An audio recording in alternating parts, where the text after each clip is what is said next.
Now, when somebody listening to this conversation, and immediately, like me, I think the first question comes to mind is, look, I mean, lawyers, doctors, etc. Why do they need to sell? Like, why do they need to market themselves? Isn't it enough just to say, here's my office, here's my sign, I'm a lawyer. If you need me, come to see me, kind of thing? Or why do they need to push that extra mile and sell themselves? Like, is there I think there is a soft way of doing this and there's a hard way of doing it, right? So I'm assuming lawyers, doctors, etc., and professional services in general, they prefer the soft selling approach, evidence-based sales, versus your hunter who goes out, knock on door, ask for the opportunity, that kind of thing. That's normal commodity or normal services selling kind of thing. So where do you stand on that whole thing? Do I need a salesperson? Do I need marketing as a professional?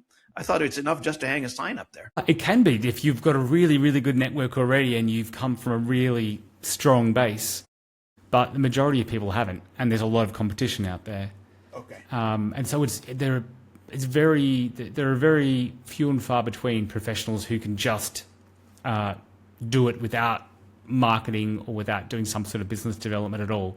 Mm-hmm. And actually, they will have done something throughout their careers. The only exceptions you'll get, I think, is if someone's already really well known as an author or as a lawyer or as a doctor or whatever, and their reputation precedes them, so they're already in demand. But that means at some point in time, they've done the hard work to get to that point. But for most, it's they've got some loyal clients, they've built up patients or clients over time, and those act as nice referrers and collaborators. But you essentially you still need to be able to be found. So you could trust me implicitly, Robin, and say to me, Chris, I've got this legal issue. I've got a great opportunity. This guy wants to buy my podcast, and he wants to buy it for $1 million, and I think it's great. But what do I do? Do you know someone who can help me do it? And I would point you in the direction of the right lawyers who can do it. Because you couldn't do it yourself. You wouldn't know what the value is necessarily of your podcast, and you probably wouldn't know who to go to. So I guess the process you take yourself through is you'd ask someone you trusted, or you ask a number of people you trusted. They'd probably all give you different answers.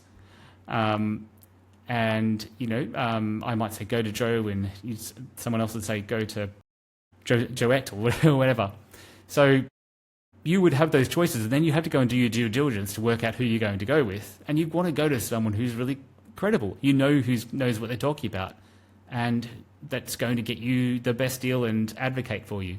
And the way you're going to do that probably is you're going to ask people, and you've got to look online. And if that lawyer or solicitor or whoever it is can't be found, then you're probably not going to go with them. And it's also probably going to reflect quite badly on the person who referred you as well. So I think that's where the importance comes in, no matter what, is when someone wants to find you, has a need, they need to be able to find you.